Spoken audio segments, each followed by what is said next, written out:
Olá pessoal, nós vamos conversar hoje sobre o tratamento da informação, que é um dos itens, né, do currículo escolar dentro da matemática prescrito aí, não só no Brasil, mas em vários lugares. Bom, é um item, vamos dizer, recente, né, relativamente recente, então merece uma discussão, uma conversa sobre os seus princípios, né, que estão em construção, até para a gente poder trabalhar esse item com maior consciência do que a gente vem fazendo. Vamos lá? Eu vou diminuir aqui a minha janela, e aí nós vamos à janela do PowerPoint. Não foi por acaso que eu coloquei no fundo aí a foto de um eclipse solar que aconteceu ano passado, uma foto que eu tirei desse eclipse. Vamos então à conversa, né? Quantas informações nos chegam diariamente? Então, quando nós estamos fazendo essa questão, nós estamos falando que nós estamos num mundo repleto de informações, a gente obtém informações dos meios de comunicação a rodo, né? E é essa a conversa que a gente, esse é o pano de fundo da nossa conversa, né? Pelo menos do princípio da nossa conversa. Quantas informações fornecemos às empresas de Big Data diariamente? Esse é um outro jeito de colocar a pergunta. Não só nós recebemos informações, mas também nós fornecemos informações, nós estamos conscientes disso. Cada vez que a gente vai à internet e coloca alguma coisa lá, essa alguma coisa está sendo acessada por uma empresa, sabe-se lá onde neste planeta. Né? Em geral, a maioria das empresas passam pelos Estados Unidos, pelo menos 80%. Então, lá sempre tem um controle de qualquer coisa que a gente faça na internet hoje. Né? E até que ponto nos beneficiamos das informações que colhemos na internet? Bom, voltando até a questão anterior, é importante, né, a consciência de que, como muita gente fala, né, nós somos o dado, né, nós somos o produto dessas grandes empresas. Muitas vezes elas usam os nossos dados para vender os dados que a gente fornece gratuitamente, né, espontaneamente na internet. Mas, por outro lado, nós também obtemos muitos benefícios. E é por isso que a gente fica amarrado na internet. Né? Quantas e quantas vezes, em conversas informais, até de boteco, levanta-se um assunto e alguém fala: peraí, deixa eu perguntar ao Google aqui para ver se é isso mesmo que você está falando. Né? Então, a gente obtém também muitas vantagens de uso da internet. E há esse jogo, né? Ao mesmo tempo que a gente faz uso das ferramentas que estão lá, as empresas que fornecem essas ferramentas fazem uso dos nossos dados. Então né, não há ingenuidade, nós não podemos ser ingênuos quando nós estamos usando a internet. Né? Bom, aí vem uma outra pergunta, acho que já de cunho mais filosófico. Né? O que perdemos com a enxurrada de dados que nos encobre? Quer dizer, à medida que o mundo evoluiu para essa condição, e há muita crítica disso, e só abrir a internet que a gente vai ver, né? Como que as pessoas estão coladas nos seus celulares, conectadas o tempo todo, e sempre teclando, sempre lendo e mandando informação, etc., recebendo. Quer dizer, o que nós estamos perdendo nesse corre-corre, nessa ânsia, né, de fornecer e de obter informação? Isso é uma pergunta pertinente, que vai ficar cada vez mais pertinente, porque até as gerações que estão chegando, as gerações mais novas, elas já nascem nesse ambiente. Né? Não é o meu caso, por exemplo, que nasci num ambiente completamente diferente. Quando eu era criança, nem televisão em casa tinha ainda. Né? Então, quer dizer, eu vi toda essa transformação. E tem gente que, né, nasceu aí há uns 20 anos e que já nasceu num mundo muito mais carregado de informações circulando. E isso tem consequências na formação da pessoa, no jeito da pessoa ver o mundo, no jeito da pessoa pensar as coisas, de sentir e perceber. Então, alguma coisa se perde, às vezes muita coisa se perde nessa troca, né, do ambiente, vamos dizer assim, um pouco mais natural, um pouco mais de contato com a natureza, para um ambiente virtual. Tá? Então, eu estou colocando essas questões porque eu acho que elas precisam ser conversadas, uma vez que nós somos encarregados, enquanto escola, de passar as informações para os alunos, o acesso às informações, né? E aí a gente pretende fazer esse acesso às informações de uma maneira crítica. Então, cabe-nos habilitar os alunos a acessar as informações de uma maneira crítica. Mas o que quer dizer isso, né, na prática? O que é ser crítico na prática? Essa é uma questão pertinente também. E não tem uma resposta fácil para essa questão. Tá? E a gente poderia colocar outra questão em cima dela. Somos nós mesmos pessoas com senso crítico suficientemente desenvolvido? Somos suficientemente maduros para acessar os dados? Sabemos lidar de maneira produtiva com as informações que nos chegam? Nos últimos 15 anos, e lidando especialmente com alunos de engenharia, eu fui notando uma coisa muito curiosa. É que muitas vezes as notícias que eles traziam de casa davam para perceber que os pais e mães deles, que eram pessoas supostamente, né, mais desenvolvidas, mais maduras e tudo, mas eles usavam a internet de uma maneira muito mais ingênua e muito mais pueril e às vezes colocando ali informações completamente fora do lugar, né, muito mais do que os próprios meninos, né, do que os próprios adolescentes e jovens. Então, cabe essa pergunta, né? Quer dizer, não adianta pensar que eu vou é, produzir uma educação de senso crítico, sendo que eu mesmo desenvolvo pouco do meu senso crítico. E isso, né, quer dizer, esse amadurecimento do senso crítico, isso não é uma coisa que a gente chega numa determinada idade ou numa determinada evolução e terminou. Não. Os fatos são sempre novos, as realidades vão se multiplicando diante de nós. E aí, né, a gente tem sempre coisa nova para aprender. Então, quer dizer, nós estamos nesse meio também aprendendo. Esse mundo está em construção.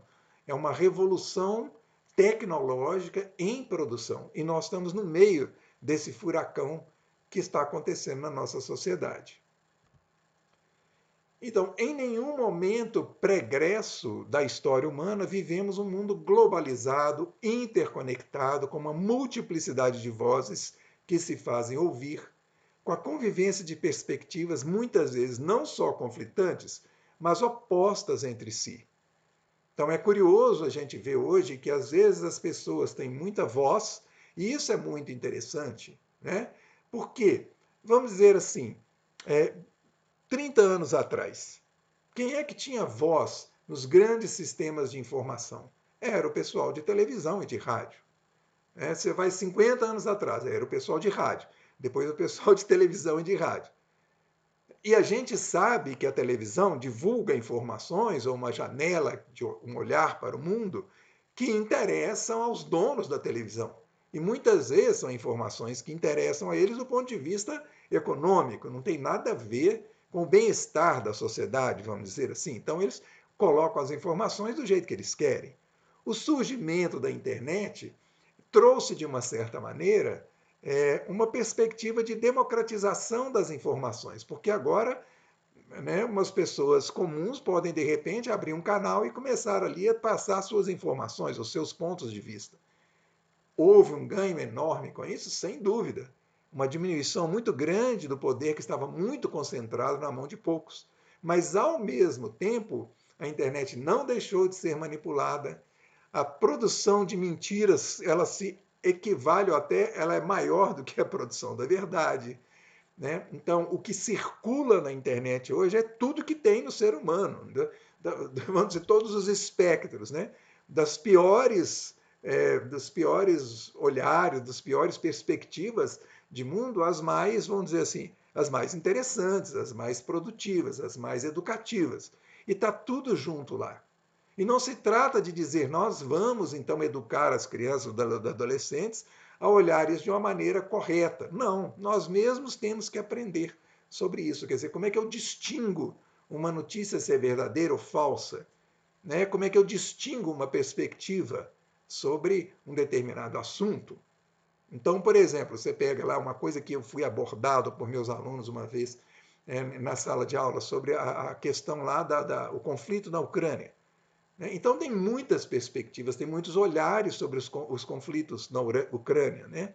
E eu levei para eles, na época, eu me lembro disso, um professor americano, quer dizer, um sujeito que é americano, que é patriota, vamos dizer assim, né? que tem consciência do país dele, que é um estudioso de política internacional, E ele ainda está na internet aí, falando muito, ele fazendo as análises dele, ele dizendo que o causador do conflito na Ucrânia foram os americanos. Então, olha só, ele falando numa perspectiva completamente diferente de todas as mídias, né? A mídia ocidental toda em conjunto na Europa, nos Estados Unidos, no Canadá, nas Américas, né? É uma mídia que coloca a perspectiva como simplesmente a Rússia foi lá, né?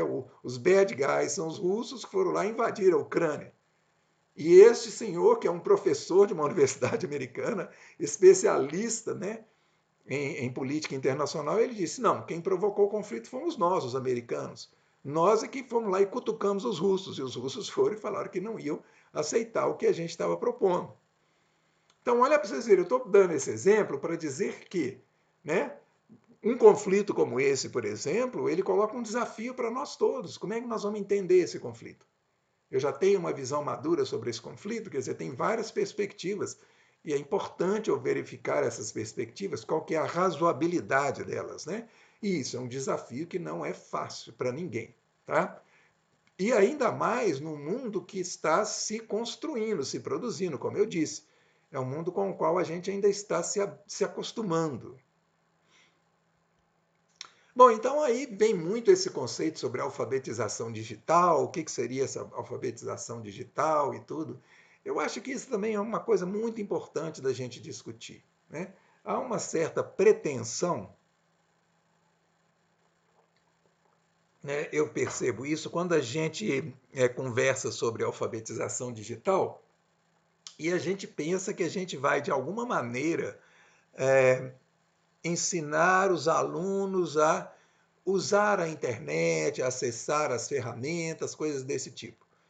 E nas minhas experiências com, às vezes, pessoas muito pobres, de situação de vida muito complicada, e elas conseguirem pegar o celular e fazer mais coisas ali do que eu. Então, eu acho que a alfabetização digital não passa por querer ensinar as pessoas a usar computador, a usar a internet, etc. Né?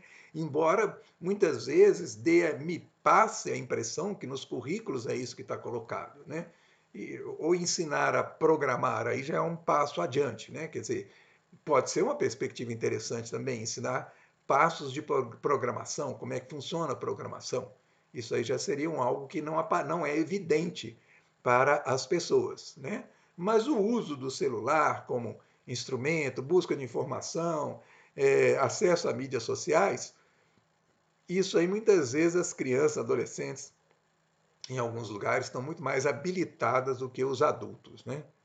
Então é preciso a gente entender o que a gente quer com essa tal de alfabetização digital.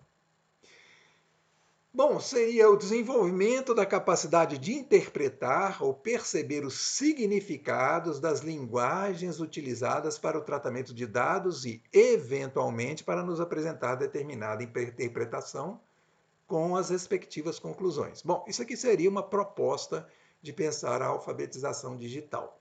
Então, quando eu vou falar sobre gráficos, sobre como essa multiplicidade de gráficos que tem aí, sobre as interpretações de gráficos, etc., né? Eu estou falando de uma linguagem. Então, quais são os significados que essa linguagem traz? Muitas vezes, e aí sim, os gráficos apresentados, por exemplo, em matérias e tudo, eles querem reforçar determinadas perspectivas. Então, às vezes, é interessante a gente ver se a lógica utilizada, os significados apresentados, eles estão coerentes. Que isso é até uma maneira, né, da gente detectar se aquilo ali está mostrando dados para nos induzir a pensar uma coisa que não é, ou se os dados que estão ali estão bem trabalhados e trabalhados de uma perspectiva lógica, uma perspectiva coerente. Então, talvez isso seja uma coisa interessante, né? Vamos supor, por exemplo, tem dados que não têm importância nenhuma. Quantos beijos se dá por hora no Brasil? Isso não faz o menor sentido. Agora, quantas mulheres são violentadas a cada dia no Brasil? Aí já é uma informação muito importante. De onde vem esse dado? Esse dado é verdadeiro? Esse dado ele expressa, né, evidentemente, uma violência muito grande que faz parte da nossa realidade? Como que essa violência chega, né?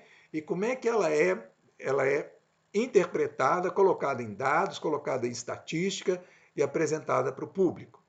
Tá? Então, né, perceber o jogo dessas informações é muito importante. Agora, evidentemente, que nós não podemos exigir de uma criança, de um adolescente, já um amadurecimento nesse sentido, de saber lidar com essas informações desse jeito, de uma maneira crítica, sim.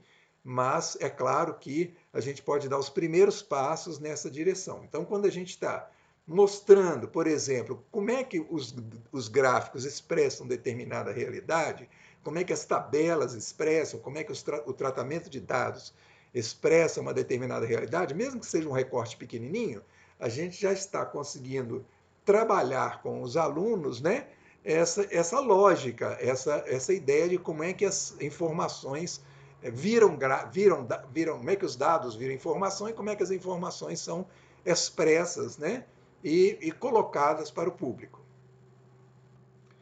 Habilitar os aprendizes a avaliar as chances de ocorrência de determinados eventos em função das possibilidades totais de ocorrência de eventos similares. Esse é um outro lado do tratamento da informação, que é o lado das probabilidades, né? Que é um lado bastante interessante também, e que tem muito a ver com jogos, por exemplo, com chances de sucesso num determinado jogo A, B, C, D ou E, e que tem a ver, no fundo, com uma determinada lógica. Quer dizer, é interessante a gente pensar nisso. Existe uma lógica que vai comandar, né, esse funcionamento dos dados quando a gente está, por exemplo, trabalhando com jogos. Né? Então, é um outro campo também desse tratamento de dados que é bastante interessante e que faz parte do nosso currículo, vamos dizer assim. Né? Bom, como surgiu o campo do tratamento da informação, ou seja, como ele foi assumido pelos matemáticos como algo significativo. Então, né, se a gente volta no passado, nem sempre o tratamento da informação foi coisa de matemático, foi olhado como uma atividade matemática. Né? Vamos ver um pouquinho disso aqui. Ele está intimamente relacionado com a tentativa de prever o futuro. Então, nós vamos colocar desse jeito, ou pelo menos uma parte desse futuro. Tem um livro bastante interessante que chama-se Desafio aos Deuses. Eu recomendo. Ele vai trazer esse momento histórico, quer dizer, como é que a matemática passou a integrar essa exploração, né, do futuro. Como é que será que será que vai acontecer no futuro? Né? Então, a gente tem dados hoje sobre, por exemplo, números de suicídios em determinada área durante 1, 2, 3, 5, 10, 100 anos. 100 talvez não. Né? Mas com dados X desse tipo, você tem uma possibilidade, uma política pública, porque você espera que no ano seguinte vá reproduzir os dados do ano anterior. Né? Então, aí você tem uma previsão de futuro que é baseada num estudo de dados e que ela é super importante para você fazer escolhas quando está, por exemplo, numa administração de uma cidade, de um estado, de um país. Né? Voltando lá no Egito Antigo, né, eles já faziam alguma coisa no sentido de tratamento de dados. Eu tenho essa informação, não tenho ela num livro histórico para dizer para vocês, mas é interessante pesquisar sobre isso. Então, o Mercúrio, o planeta Mercúrio, deve seu nome à associação entre seus movimentos e o efeito do metal líquido quando administrado em doentes.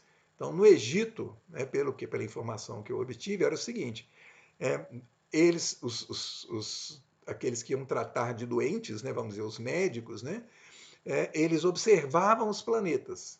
Então, o planeta Mercúrio, por exemplo, quando ele fazia revoluções em torno do Sol, ele estava observando. Mercúrio aparece ou logo depois do pôr do Sol, ou antes do nascer do Sol. Né? Claro que eles não estavam pensando que Mercúrio estava girando em torno do Sol, eles não tinham essa perspectiva, provavelmente. Mas eles viam Mercúrio surgir e desaparecer. E aí, eles, né, no caso, né, eles estavam lidando com metais diversos e tentando fazer remédios com metais. Então, por exemplo, quando eles observavam que aquele planeta que estava pertinho do Sol, que aparecia antes do nascer do Sol, depois do pôr do Sol, em determinados dias específicos, quando se administrava mercúrio num grupo de pessoas com uma determinada doença, essas pessoas, uma grande parte delas, tendia a melhorar. E assim, então, o planeta passa a chamar Mercúrio, porque era o planeta relacionado à administração do mercúrio aos doentes. Então, é uma percepção muito interessante do universo, né, de como que funciona o universo, muito diferente da nossa. Não tem nada a ver com como se trata os remédios hoje na medicina, é uma coisa bastante diferente, mas é para a gente ver como que isso é antigo. Né? Nós estamos falando de coisas aí de, sei lá, 5.000 anos atrás. Né? Outros exemplos, ó. Há mais de 5.000 anos, com a própria descoberta dos planetas, né? E o estabelecimento dos calendários lunar e solar. Então, é de observar as regularidades, né, no céu e guardar informações e passando informações de tempos em tempos, eles vão notar que tem 5 estrelas que são diferentes das outras, Mercúrio, Vênus, Marte, Júpiter e Saturno, que são os planetas visíveis a olho nu, né? Então, essas são chamados errantes. Então, são os planetas são errantes. O que quer dizer errantes? Eles passeiam entre as constelações, eles não fazem parte de uma constelação específica. Então, eles são errantes, eles ficam errando em relação ao fundo do céu, que são as estrelas fixas, né? Aquelas estrelas que a gente não vê sair do lugar, elas ficam sempre nas suas constelações. A Lua e o Sol também eram considerados errantes, também eram planetas nesse sentido. Né? Então, isso já tem mais de 5.000 anos. E aí, com base em observações, em dados que eles obtinham do céu, eles fizeram calendário lunar, calendário solar. Os calendários foram desenvolvidos, a gente já falou disso, nas culturas que conseguiram produzir estados, né? Nas culturas que desenvolveram agricultura e pecuária em larga escala. Então, no caso lá da antiguidade, lá, Ásia, Europa é Egito, Babilônia, China, Índia, né? E no caso de cá, né, das Américas, a gente tem os maias e os incas. Né? Os maias, principalmente, foram excelentes criadores de calendários. Bom, outra coisa interessante também, né? Um eclipse, previsão de eclipse da Lua, a mais antiga registrada, 3.340 a.C., na Irlanda. Então, quer dizer, lá nem teve um grande estado assim, né? Teve os druidas, né? E os druidas tinham muita atenção para os céus. Então, tem registrado ali o que eles interpretam como um eclipse da Lua em 3.340 a.C. A primeira previsão de eclipse do Sol registrada em 1123 na Babilônia. Então, quer dizer, a capacidade de prever um eclipse da Lua, um eclipse do Sol, depende também da capacidade de olhar os céus e de manipular os dados, né? Porque a gente está vendo o Sol, está vendo a Lua, está vendo os movimentos ali, e a gente tem que prever, de acordo com o movimento da Lua e do Sol, que dia que eles podem eventualmente coincidir no céu, né? E aí a gente vai ter um eclipse, a maioria das vezes é a Lua, é o Sol eclipsando, desculpa, é o Sol eclipsando a Lua, né? A mancha da Terra eclipsando a Lua, e a Lua eclipsando o Sol é menos isso. Vamos dizer assim, a Terra eclipsando a Lua e a Lua eclipsando o Sol, né? Então, o eclipse da Lua se deve à mancha escura da Terra, né? À sombra da Terra, quando a luz passa na sombra da Terra. E o eclipse solar é quando a sombra da Lua encobre o Sol na nossa perspectiva. Então, essa previsão, ela depende mesmo de estudos muito complexos para você conseguir prever quando que vai acontecer, né? Agora nós pulamos, né, vários milhares de anos aí para 1693, quando Edmund Halley, é um astrônomo que previu a regularidade do cometa Halley, né, que é o cometa que ganhou o nome dele. Então Halley já foi o primeiro cara que previu que o cometa Halley tinha um ciclo de 80 anos, sei lá. Então ele foi o cara que conseguiu, né, ver aquele cometa e estabelecer quando que que o cometa ia voltar. E repara que uma pessoa só consegue ver esse cometa uma vez na vida, porque o ciclo do cometa é muito grande. Então, quer dizer, o tratamento de dados que ele teve que ele produziu, né, e com o resultado que ele produziu, foi bastante sofisticado. Então ele estudou também os dados de nascimento e morte na cidade de Breslau, hoje Polônia, com o objetivo de determinar valores para o seguro de vida. Então aqui está, vamos dizer assim, a incorporação então do tratamento da informação aos matemáticos, né, às práticas dos matemáticos. Foi quando as companhias de seguro começaram a pensar uma maneira de não tomar prejuízo e, ao mesmo tempo, estabelecer um valor do seguro de vida que fosse razoável pagar e interessante para quem estivesse pagando. Então, o surgimento do seguro de vida ele é anterior. Alguns, vamos dizer assim, empreendedores começaram, principalmente na Inglaterra, a propor o seguro de vida. Então, o sujeito ia lá, comprava uma apólice, se ele morresse naquele período da apólice, a família receberia o seguro. Acontece que eles não tinham muita noção de, né, quantas pessoas morrem, quanto que se eu receber tanto, né? Quer dizer, como é que eu posso receber uma quantidade que eu tenho guardado ali, de acordo com o número de pessoas que vai morrer, que eu vou conseguir pagar o seguro. Então isso foi encomendado aos matemáticos, né? E havia um problema extra aí para muitos deles, que era dos matemáticos, que era o seguinte: as cidades não tinham muito registro de quem nasceu e quem morreu. E isso vai acontecer na Inglaterra, né?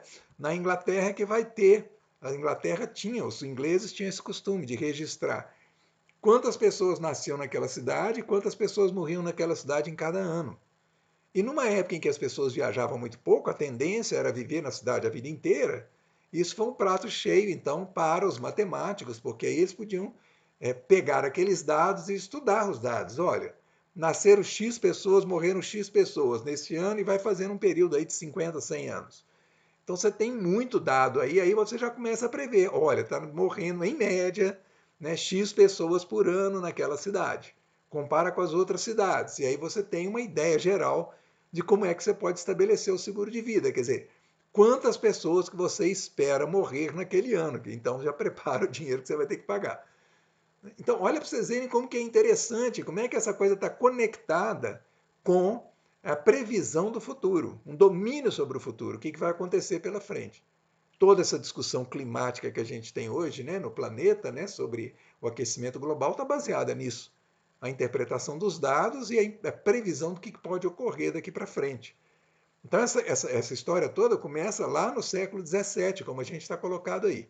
Novamente, né, quem quiser uma história mais completa, tem esse livro que está em português, provavelmente só tem usado hoje, que chama-se Desafio aos Deuses. É um livro bastante interessante que vai explorar esse assunto. Bom, aqui eu coloquei o demônio de Laplace porque é um negócio muito interessante. O Laplace é o Pierre-Simon Laplace, né? Ele viveu aí no século XVIII até o século XIX, né? O início do século XIX, né? E o demônio dele representa o máximo de confiança na possibilidade de se prever o futuro. Porque o Laplace, né, aí no caso, é baseado na mecânica, né, na mecânica newtoniana.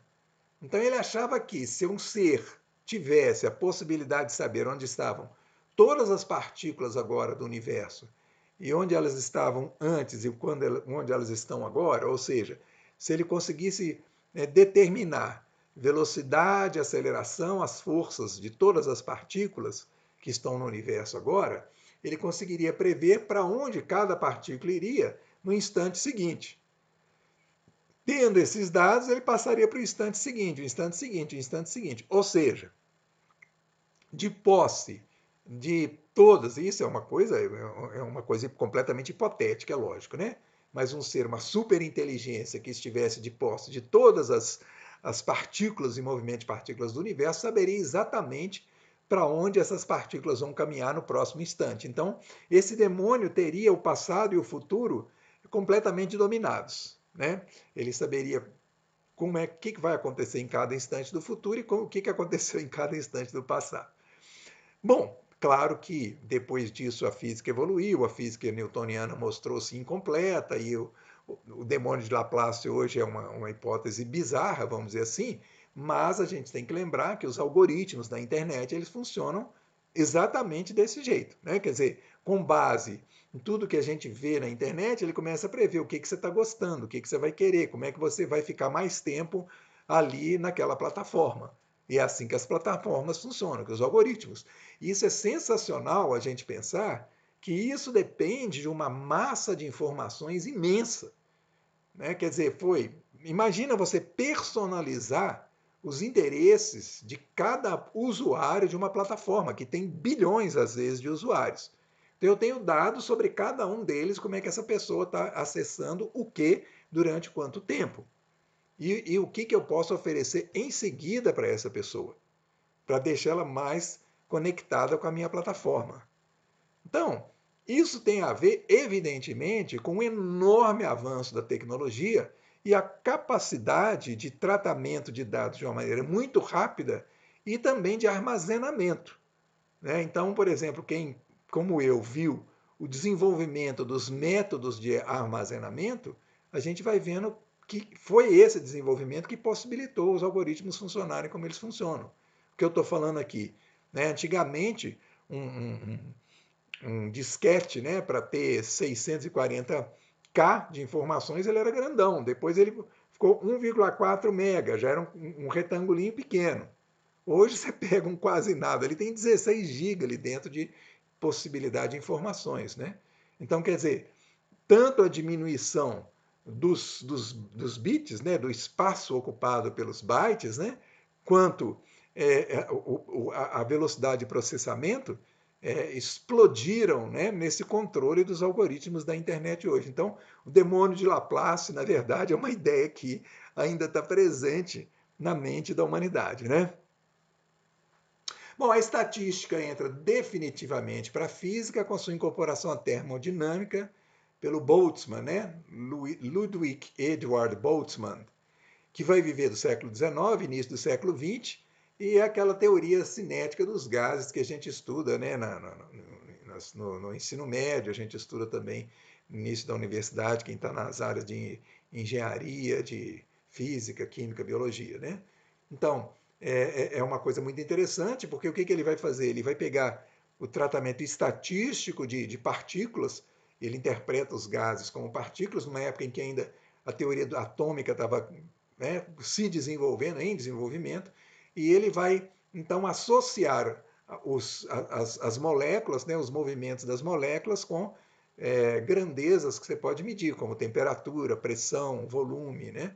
E obteve um sucesso até hoje, né, um sucesso tremendo a teoria cinética dos gases.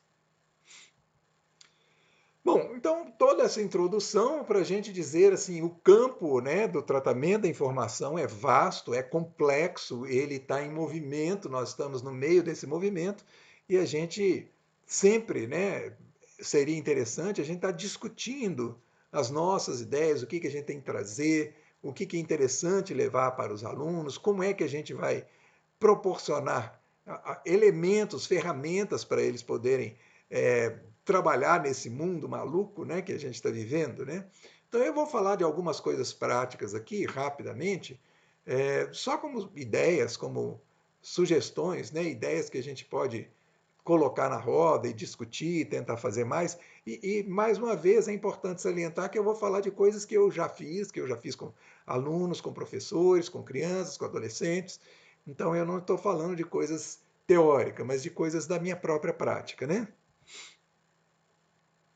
Bom, uma coisa interessante que a gente pode fazer é um estudo sobre lançamento de dados. Aqui nós estamos no campo das probabilidades, né? Então, a gente pode lançar questões como essa aqui, ó. Qual número tem mais chance de sair quando lançamos um dado? Eu estou falando daquele dado mesmo, aquele cubo de 6 faces, né? Aí, os dados de 1 a 6, né? Então, qual número tem mais chance de sair quando lançamos um dado? Bom, parece óbvio, né? A resposta. Mas não é tão óbvio assim, tá?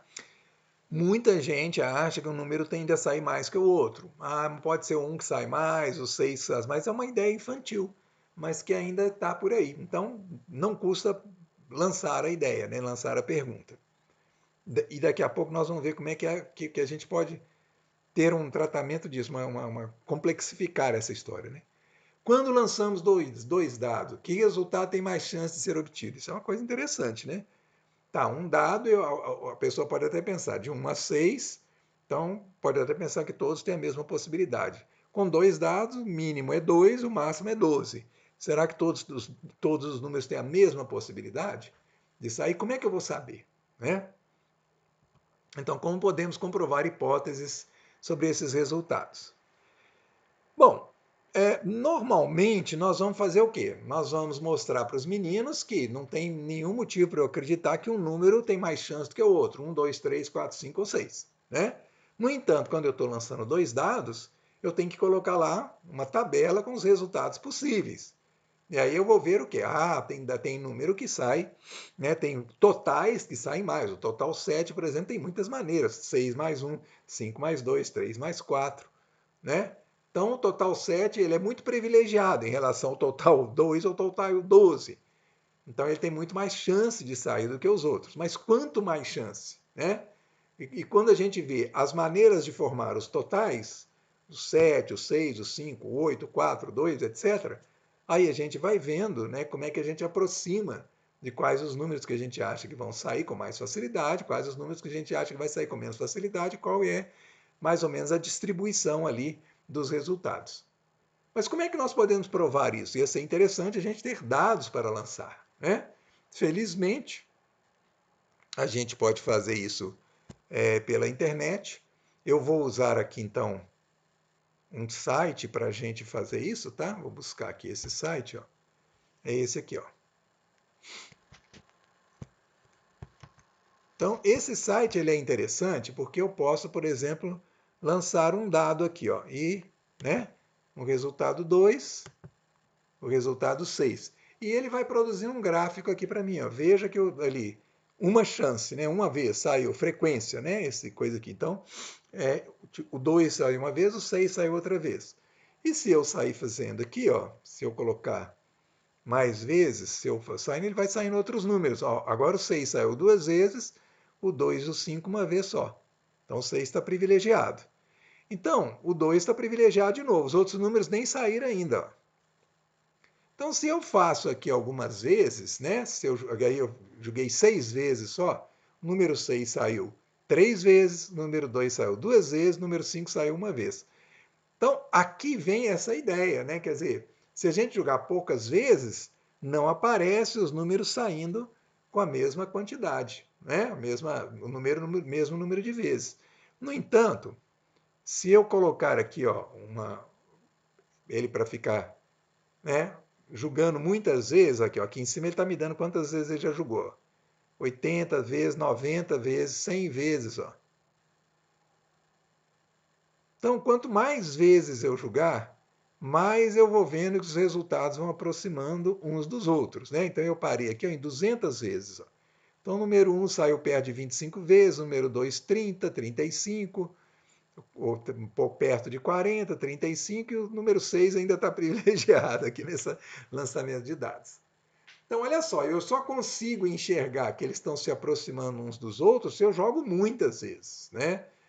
Tem outros programas aí na internet disponíveis com lançamento de dados, até mais interessante que esse. Alguns já dão um gráfico todo e você pode pedir lá de cara 1000 vezes para lançar. Esse aqui a gente tem que segurar aqui. Agora eu vou fazer o seguinte, eu vou colocar dois dados. Ó. Dois dados. Então, olha lá, ele rolou dois dados e obteve o resultado 9. Ó. Novamente a mesma coisa. Se eu vou rolando devagarinho, ó, né? Os resultados, ó, 4, 5, 6, 7, 9, 10 já saíram, ó, esses totais aí. Agora o total 4 saiu mais, ó. Agora o total 7 saiu mais, e assim vai. Então, novamente, né, eu tenho que rolar muitas vezes, olha lá, o número 2 e o número 12. Agora o 12 saiu a primeira vez, ó, né? 2 saiu uma vez ali. E aí a gente vai vendo o desenho, né, das probabilidades. Ó. O número 7, como a gente já previa, né, está sendo privilegiado aí, ó, cada vez mais. Ó. Então, nós estamos ali perto de 250 vezes lançados o dado. Ó. Aí a gente já vai vendo essa tendência aí do 7 sair mais, o 8 e o 6 têm a mesma tendência, o 9 e o 5 e assim por diante. Então, esse Statistics of Rolling Dice, né? Ele é bem interessante a gente levar para a sala, mostrar para os alunos e eles compreenderem isso. Quer dizer, quando a gente está falando desse lançamento de dados, dessas coisas, nós não estamos é, falando de uma coisa absoluta, né? Mas de uma tendência. E para essa tendência se verificar, para ela aparecer, a gente pode calculá-la teoricamente, mas para ela aparecer, a gente tem que ter muitos jogos, né? Muitos dados rolando, né? Muitas vezes, para a gente chegar perto dela. Bom, aí a gente pode lançar perguntas para eles interessantes, como funciona a brincadeira 2 ou 1, aquela brincadeira que a gente faz quando vai decidir sobre quem fica, quem sobra, quem não sobra, quais, dentre as possibilidades, qual vai ser escolhida, né? Tendo duas possibilidades, né? É, para o ímpar, né? Outra. Bom, e tem esse desafio aqui, não sei se vocês já conhecem, mas é um desafio bem interessante, que é o desafio das portas, né? É, um apresentador de um programa famoso te apresenta três portas, A, B e C. Atrás de uma delas você tem um prêmio maravilhoso, um carro de super luxo que você vai ganhar. As outras duas não te levam a nada, você não vai perder o carro. Então você tem que escolher uma porta, A, B ou C. Aí vamos supor que você escolheu a B. Aí você vai abrir a B, o apresentador fala: espera, agora eu vou te dar uma chance. Eu vou abrir a porta C e te mostrar que a porta C não tem o carro atrás dela. Quer dizer, ele mostra, assim que você escolhe uma porta, ele mostra uma que não é a porta premiada. E aí, a pergunta é: você muda de B para A ou você não muda? Você permanece no seu B, né, na porta B.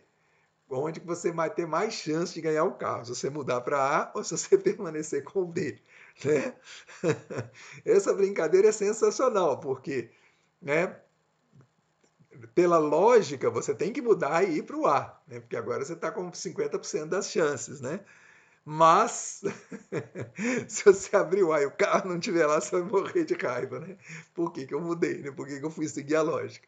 Mas, enfim, é bastante interessante esse desafio, porque ele dá muita conversa na escola, muita conversa na sala de aula, né? E é difícil de compreender por que eu tenho que mudar da porta B para a porta A, né? Porque o sujeito abriu a porta C. Bom, agora nós vamos falar do outro lado, né, que não é o lado das probabilidades, mas é do lado da estatística, né, como eventos sociais. E uma coisa que a gente pode fazer na escola, eu botei aqui duas atividades, essas que a gente pode fazer em sala de aula, que são bastante interessantes. Essa primeira eu já fiz com professores, é muito interessante fazer com adulto, com criança, com quem quer que seja, né? E levantamentos de dados de uma turma, um grupo qualquer de pessoas que está junto ali, né? Aqui eu botei uma fotografia uma parte do livro que eu fiz, né, de matemática para criança. Então, só para mostrar como é que é a atividade, né? Então, a seguir você vai pesquisar algumas características pessoais de seus colegas. Então, ali a gente fez uma lista, né? Uma lista de idade, cidade onde nasceu, comida preferida, time preferido, profissão que pretende seguir, programa que não gosta de assistir, coisas desse tipo. Então, pode ter vários tipos de perguntas que a própria turma vai colocando e a gente vai escrevendo no quadro. Né? Então, por exemplo, se eu tenho uma turma de 30 pessoas, eu posso fazer de 15 a 30 perguntas, de preferência 30 perguntas. 30 pessoas, 30 perguntas. Né? Os gostos, preferências, planos para o futuro e também as coisas que aborrecem são características pessoais, isto é, próprias de cada pessoa. Que outras características você acha importante pesquisar além das que estão sugeridas no quadro acima? Junto com sua turma, faça uma lista com essas características. Então, essas características viram perguntas, né? Qual é a cidade onde eu nasci? Qual é a minha pergunta preferida? Qual é o meu time preferido? Qual é a minha idade? Né? É, sei lá, pode perguntar dentro do universo das pessoas que estão ali juntas e elas podem definir quais são as características que elas querem pesquisar. Então, o primeiro momento é esse momento de levantamento de questões, tá? Então, se eu tenho 30 pessoas, vamos supor 30 questões, tá? Bom, para pesquisar as características que vocês listaram, alguns preparativos são necessários. Então, agora nós vamos preparar a turma para fazer a pesquisa. Então, cada aluno toma para si um número, começando de 1 até o número de alunos que a turma tem. Então, se eu tenho 30 pessoas, eu vou nomeando. Você vai ser o número 1, você é o 2, você é o 3, você é o 4, até o número 30. E aí eles formam duplas. O número 1 junto com o número 2, o 3 com o 4, o 5 com o 6, e assim por diante. Pode ser qualquer dupla, não precisa de ser necessariamente número 1 com o número 2. mas forma dupla porque as duplas agora vão fazer as pesquisas. Então, na folha onde serão anotadas as respostas, escreva a característica. Bom, desculpa. A dupla escolhe uma das características para coletar os dados. No caso, se a gente tem 30 perguntas, 30 características, então a dupla escolhe duas perguntas, né? Porque se nós temos 30 pessoas com 30 perguntas, cada dupla escolhe duas perguntas para pesquisar, tá? E aí vai ter uma folha, um caderno, né? Na folha onde serão anotadas as respostas, escreva a característica pesquisada e os números que representam cada colega entrevistado. Então, olha aqui, tem um exemplo aqui nesse desenho, é comidas que mais gostamos. Número do aluno e a resposta. Então, por exemplo, número 2 falou que é frango, número 5 falou que é feijoada, e por aí vai, né? Vamos supor, se eu tiver 30, eu vou ter que a resposta, 30 respostas. A dupla faz uma pergunta de acordo com a característica que está pesquisando. Na frente do número do colega, anota a resposta obtida. Bom, aqui tem uma coisa muito interessante, que é o seguinte. Você vai fazer uma pesquisa e como é que é? Então vai ser a primeira dupla, todo mundo fica quietinho, as duas pessoas vão lá perguntar 30 pessoas, elas também fazem parte, né, da pesquisa, né? Então elas vão perguntar para 28 pessoas sobre a característica delas, as duas características que elas querem. Depois vai a segunda dupla. Aí você vai ficar a vida inteira ali trabalhando, não é nada disso. Todo mundo levanta ao mesmo tempo e todo mundo faz a pesquisa junto ao mesmo tempo. É super legal, porque a sala vira uma bagunça, todo mundo atrás perguntando uns aos outros qual que é o seu número, qual que é a comida que você mais gosta, então me responde aqui qual é o programa de televisão preferido e tal. E fica um troca-troca, né, de informações, né? E é muito legal, porque parece muito caótico, parece que não vai dar certo, e sempre dá certo. Pode acreditar que em 25 minutos todo mundo já pesquisou todo mundo, sendo que no final, claro, uma dupla fica lá com o número 13, por exemplo, que não encheu ainda, não respondeu. Quem é o número 13? Aí começa esses gritos. Quem é o número 13? Aí levanta, sou eu. Ah, então vem cá, responde aqui para mim, para completar as informações. Né?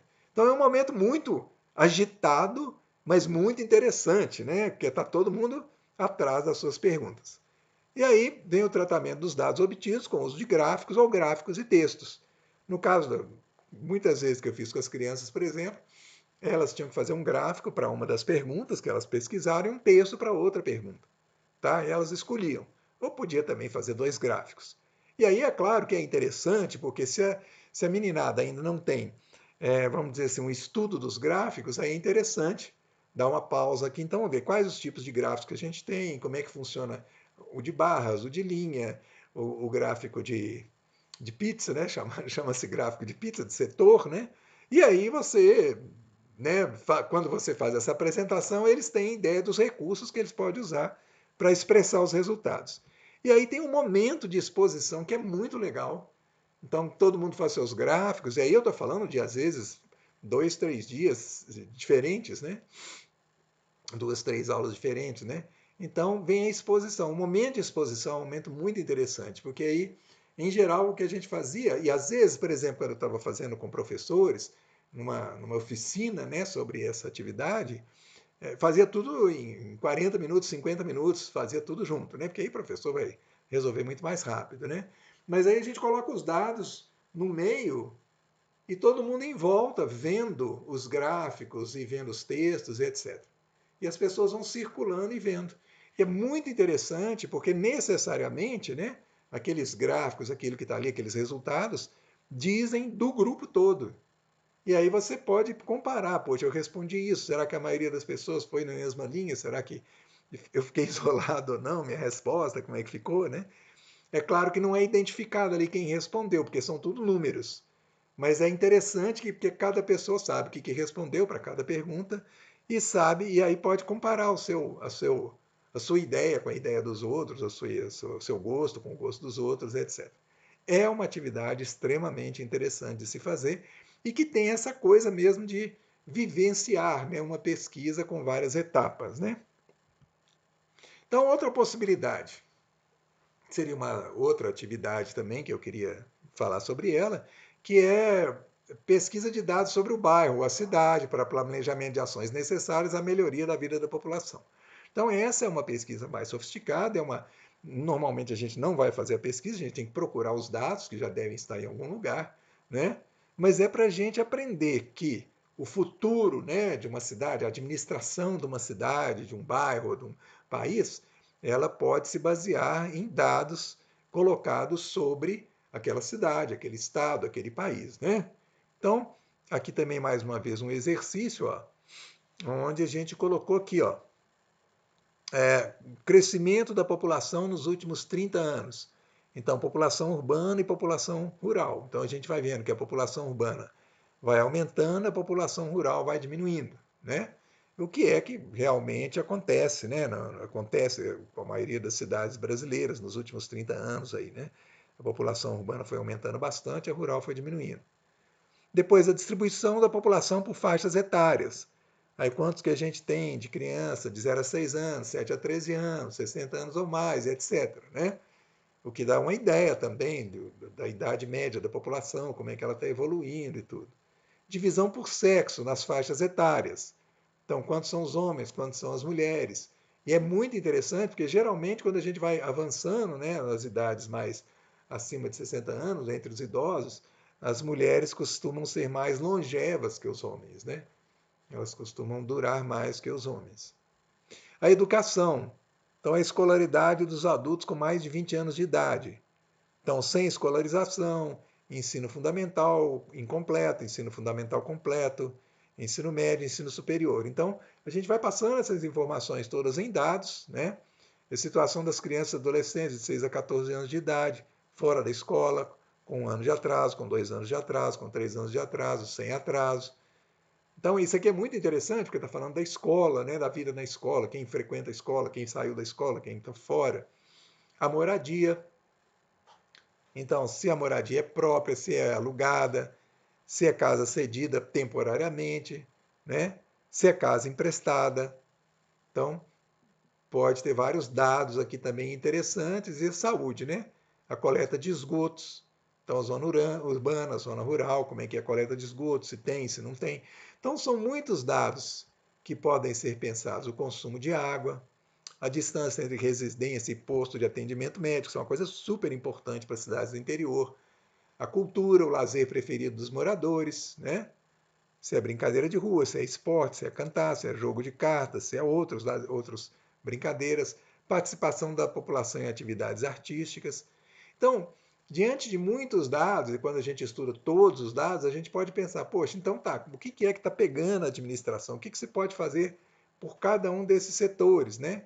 O que o secretário de Educação tem que fazer, o que o secretário de Saúde tem que fazer, o de esportes, né? O de cultura. Quer dizer, essas são as diversas áreas da administração pública que podem ser trazidas em dados, mesmo que não sejam dados, aqui no caso de uma cidade fictícia, né? Mas a gente pode começar a estudar a cidade fictícia junto com a turma, ver o que tem que ser feito, como é que seria um planejamento, né? Uma proposta de governo, e a partir daí, quem sabe, expandir, né? Até junto com outros professores de geografia, de história, como é que está a nossa cidade, que dados que a gente consegue sobre a nossa cidade, o que os prefeitos estão propondo, né? O que as prefeituras estão propondo para a cidade, será que corresponde ao que a gente pensa sobre a administração da cidade? Né? Então, essas são questões bem interessantes, quando esse tratamento de informações está nos ajudando, né, a ter uma visão crítica da cidade, da administração, do que pode ser feito, certo? Bom, não sei se tem alguma novidade nessas atividades que eu apresentei como exemplos aqui, né? Mas dá para ver que a gente pode fazer coisas bem interessantes com o tratamento da informação na escola, né? E naquele sentido lá, retomando o início, né? Qual que é o nosso papel neste momento, né? Claro que sempre que puder abrir algum debate sobre temas e notícias que saem, né? Como é que a gente verifica o que é verdade, o que é fake news, né? Isso é uma coisa muito presente no nosso dia a dia. Mas esses trabalhos em escola, aparentemente, pode até não ter uma ligação muito direta com o mundo da informação aí, né? Mas no fundo, a pretensão aqui é ajudar a gente a desenvolver de uma maneira, vamos dizer assim, racional, como é que, né, a gente pode usar ferramentas para interpretar os dados que estão à nossa volta, né? Essa enxurrada de dados que está à nossa volta. Então é isso, gente. Espero que tenham gostado e um abraço.